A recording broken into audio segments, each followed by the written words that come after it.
Greetings, dear friends.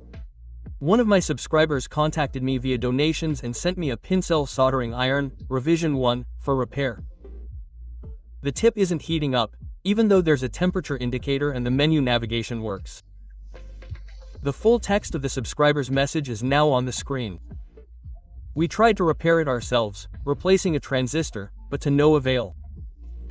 Well, let's try to figure out what could be wrong with this sophisticated soldering iron. I'll start by checking for the defect. I install the tip and connect the power supply. It's convenient that this soldering iron can be powered via USB-C. There's an image on the screen, which is good.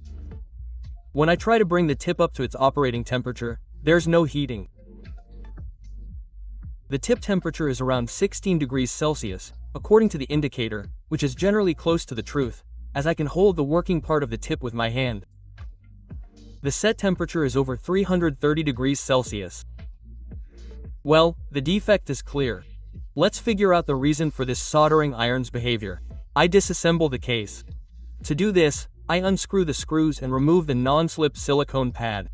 Next, I remove the case cover. It's secured with clips.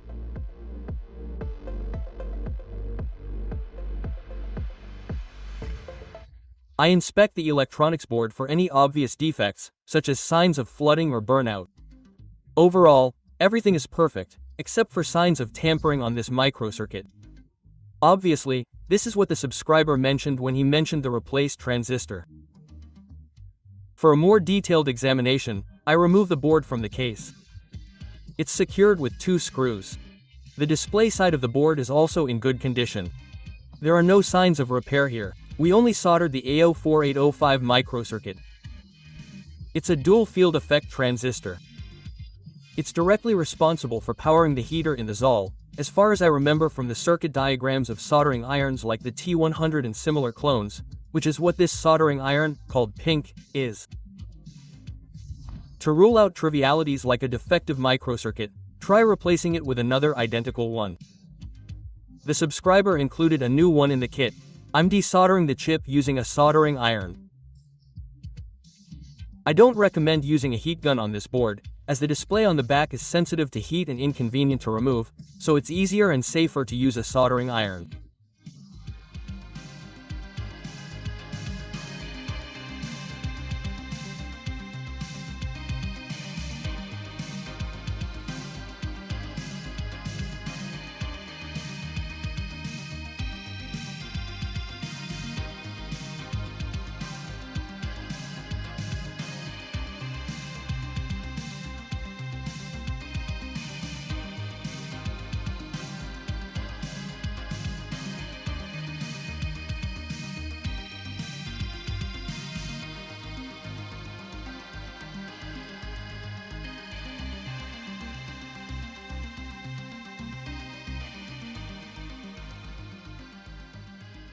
The chip is installed.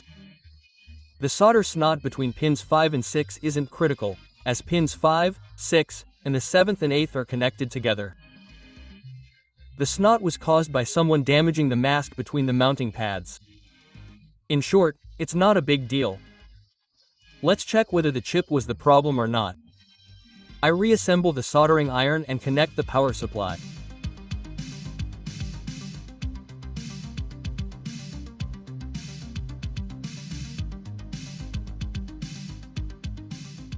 Everything is the same. The problem is definitely not the dual field effect transistor. I wonder what else could be wrong here. I'll have to check everything in order. I'll start with the tip. It's working. The resistance on it is about 8 ohms. Although, if there was an open circuit, it's obvious there would be problems displaying the tip temperature, or a tip error would be displayed on the screen altogether. That is, the tip wouldn't be detected.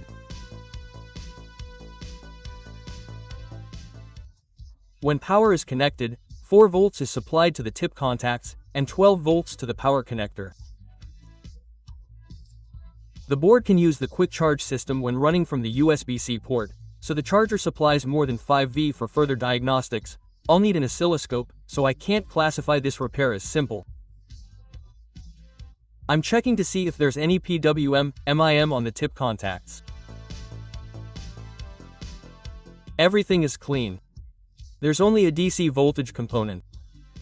I'm checking the signal on the dual MOSFET gates. Contacts G1 and G2. These are the second and fourth pins. There's a DC voltage of 11 volts here.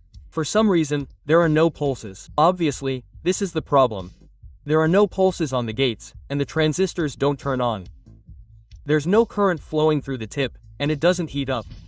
Another transistor is supplying pulses to the transistors. This one, I identified it using a continuity test. It's already bipolar. It's marked Y1. There's a PWM signal at its base. Its emitter is connected to ground, so there's nothing there. But why there's no signal at the collector is a big question. There's only a DC component of 11 volts, just like at the MOSFET gates. The collector should be producing pulses similar to those we see at the transistor's base. Something like these. By the way, that's what they should be like. It's very strange, but for some reason they're happening out of the blue. And the tip started heating up. Even the solder is melting.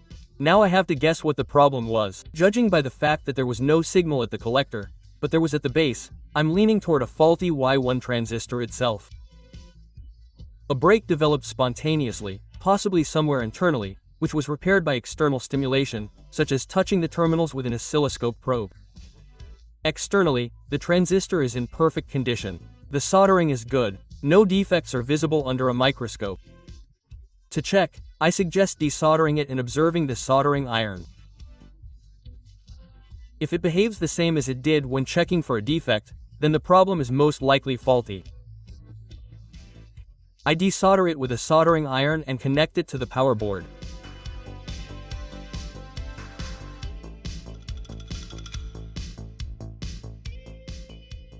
Excellent. The soldering iron behaves exactly as it did initially. The transistor is faulty and needs to be replaced. I found an identical new one on Ozone. I proceed to install it in its place. I solder it with a soldering iron. I do not remove the board from the case, as unscrewing and screwing in the screws causes the screw holes to become worn with each new cycle, and the screws eventually begin to spin, which is very unpleasant. Therefore, it is better not to remove the board from the case unnecessarily. Done. The transistor is in place. I'm checking the soldering iron's operation.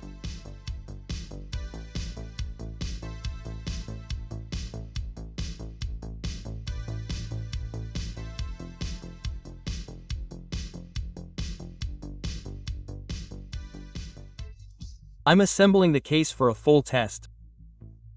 I connected a lab power supply. The voltage is 21V. The current is limited to 5A. I set the soldering iron's power consumption limit to 65W. This is the maximum. The subscriber was working at 25W after testing. I'll reset the power to the same value, just in case. I didn't find any additional defects while using the soldering iron. It works properly, and that completes my repair. The soldering iron will soon be returned to its owner. By the way, I did the repair for free. It's a gift from me to our dear subscriber. I hope the soldering iron will serve you well for many years to come. Friends, that's all I have to say for today. Thank you all for your attention, and see you at other repairs. Until then.